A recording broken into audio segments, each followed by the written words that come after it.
इधर बहादुर ने जब कीलें वीर को लाकर दी तो वीर को शक हुआ कि केसर की कार शायद एक साजिश के तहत पंचर की गई थी और जिस अनिरुद्ध पर वीर हर बात पर भड़क जाता था, आज उसी अनिरुद्ध की वजह से ही केसर किडनैप होते होते बच गई थी। अगर अनिरुद्ध सही वक्त पर घर न आया होता तो शायद केसर उस गाड़ी से मदद लेकर गई होती, क्योंकि वो वीर की हेल्प तो कतई नहीं मांगती। वीर का मन ये सोच सोच कर बहुत बेचैन था कि पहले वो नकाबपोश हमलावर और अब ये कार वाला इंसिडेंट, कहीं इन दोनों बातों का आपस में कोई लेना देना तो नहीं। अगले दिन जब केसर जॉब पर जाने के लिए तैयार हो रही होती है तो वीर उसके रूम में पहुंचता है और उससे कहता है, बीवी, मुझे तुमसे कुछ जरूरी बात करनी है। केसर ने इस पर जवाब दिया, वीर, मेरे पास अभी टाइम नहीं है, तुम अपना ये ड्रामा शाम को कर लेना, और वैसे भी अगर तुम्हें ये लगता है कि मैं तुम्हारे साथ तुम्हारे रूम में चलकर बात करूंगी तो तुम्हारी ये गलतफहमी मैं अभी दूर किए देती हूँ, ऐसा नहीं होगा।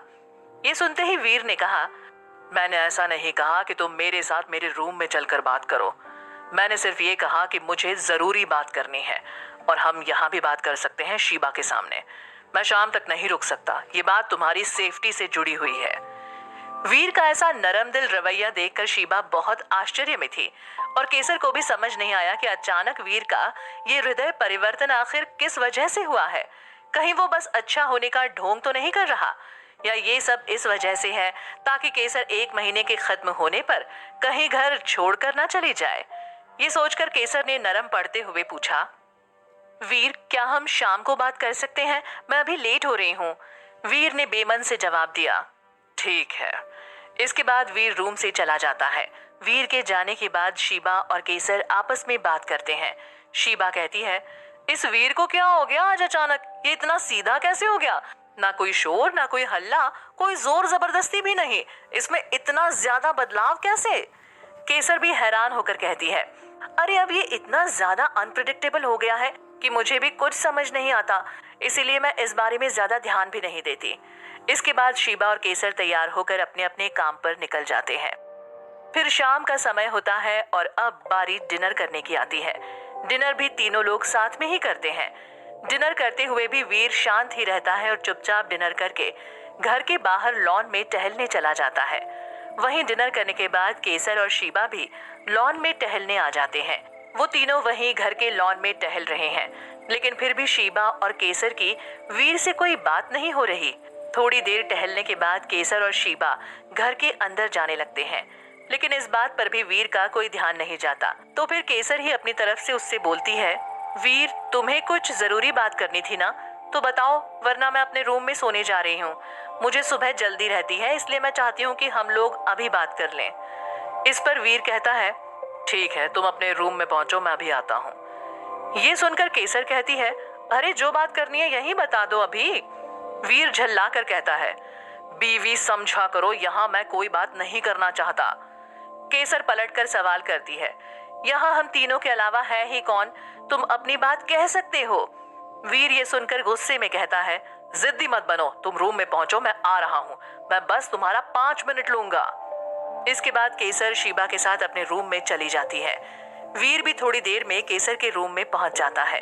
उसे देखकर केसर परेशान होकर पूछती है, अब तो बताओ वीर, वो क्या जरूरी बात थी? वीर सख्ती से कहता है, बीवी, मैं तुम्हारे लिए पर्सनल बॉडीगार्ड अपॉइंट कर रहा हूँ और इस बार तुम उसे किसी कीमत पर नहीं हटाओगी। ये सुनकर केसर ने उखड़ते हुए कहा, वीर, ये थी तुम्हारी जरूरी बात? मुझे कोई बॉडीगार्ड नहीं चाहिए, और अगर तुम्हें लगता है कि बॉडीगार्ड के बहाने से तुम मुझ पर नजर रख पाओगे तो ऐसा बिल्कुल भी नहीं होगा।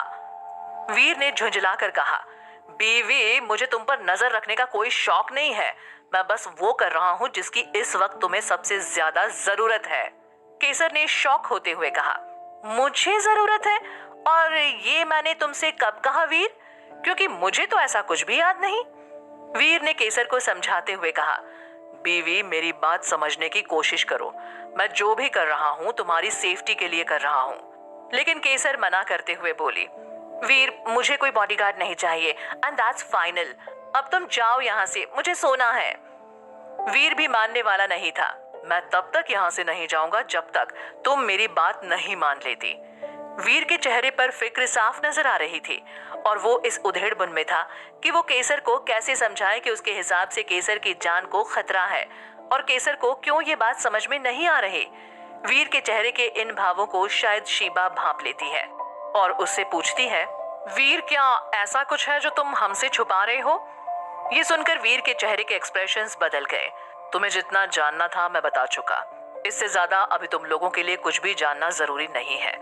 इतना समझ लो कि मैं कोई रिस्क नहीं लेना चाहता बस।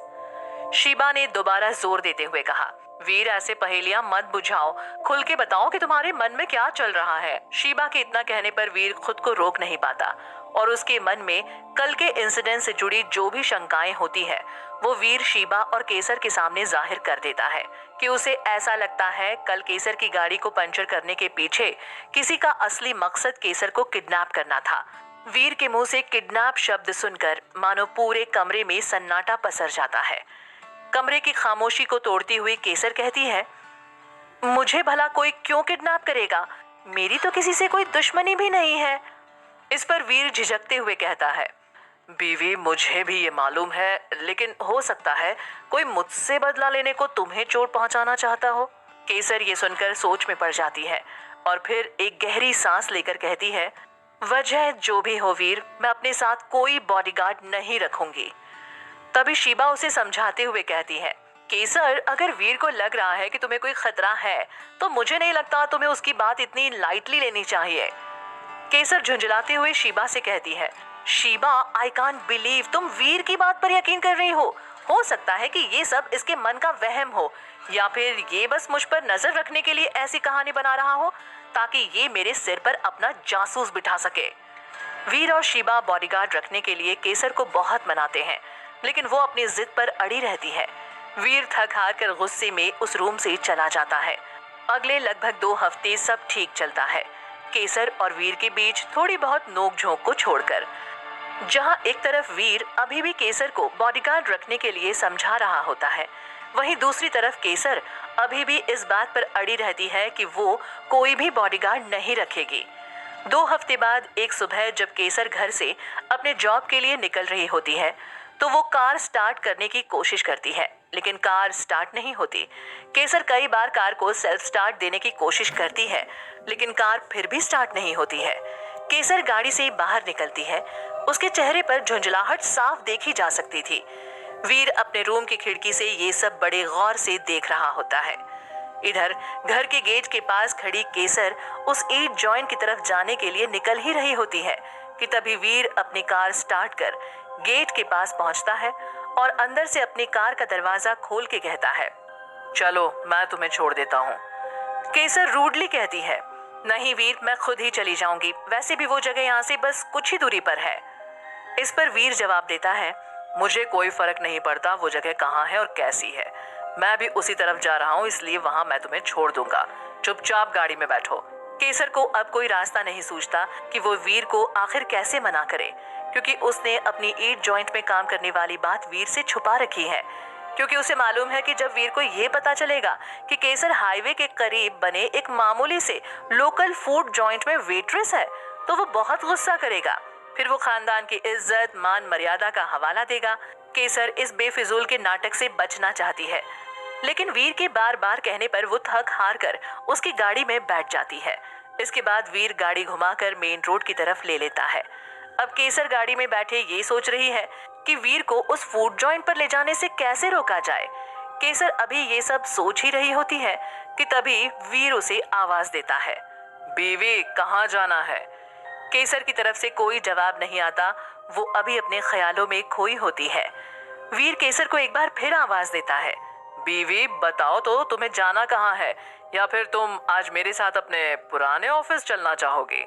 इतना कहकर वीर केसर को एक सरकास्टिक स्माइल देता है लेकिन इस बार भी केसर की तरफ से कोई जवाब नहीं आता। तभी वीर अचानक गाड़ी रोक देता है और केसर के कंधे पर हाथ रखकर उसे हिलाते हुए कहता है, बीवी बताओ मुझे कहाँ जाना है? केसर हड़बड़ाहट में कहती है, अरे अरे वो मोड़ पीछे छूट गया। वीर, इससे अच्छा होता कि मैं खुद ही आ जाती, कम से कम मैं पहुंचने में लेट नहीं होती। अब अगला यू टर्न 2 किलोमीटर आगे है और यहाँ जितना ट्रैफिक है उस हिसाब से तो मैं अगले 2 घंटे में भी नहीं पहुंच पाऊंगी। एक काम करो, मुझे यहीं पर उतार दो, मैं पैदल चली जाऊंगी। वीर को ये सुनकर अजीब लगता है, इसलिए वो जोर देते हुए कहता है, मैंने कहा ना मैं तुम्हें छोड़ दूंगा। इस बार केसर गुस्साते हुए बोली, वीर जिद करना बंद करो, मैंने कहा ना मुझे यहीं उतार दो, तुम्हारी बहुत मेहरबानी होगी।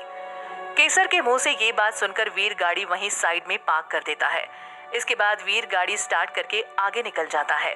वहीं केसर गाड़ी से उतरकर राहत की सांस लेती है कि आखिरकार उसने वीर से पीछा छुड़ा ही लिया। फिर केसर पीछे जाकर रोड क्रॉस करके उस फूड जॉइंट तक पहुंच जाती है। लेकिन केसर को शायद ये एहसास नहीं होता कि वीर ने कुछ दूर जाकर अपनी गाड़ी रोक दी है और वो रियर व्यू मिरर से केसर को अब भी देख रहा है। आज केसर काफी लेट हो गई थी। जब वो ईट जॉइंट में पहुंची तो वहां के ओनर ने उसे वेट्रेस का काम करने से मना कर दिया और उसे बताया कि उसने केसर की जगह नई वेट्रेस रख ली है। आखिर किस वजह से ईट जॉइंट के ओनर ने केसर को काम करने से मना कर दिया? कहीं इसलिए तो नहीं कि वीर ने पता लगा लिया कि केसर यहाँ काम करती है और शायद उसने ही ओनर को डराया धमकाया हो? तो अब क्या करेगी केसर? ये जानने के लिए जुड़े रहिए वीर और केसर की कहानी के साथ। रिस्क है बट इश्क है में।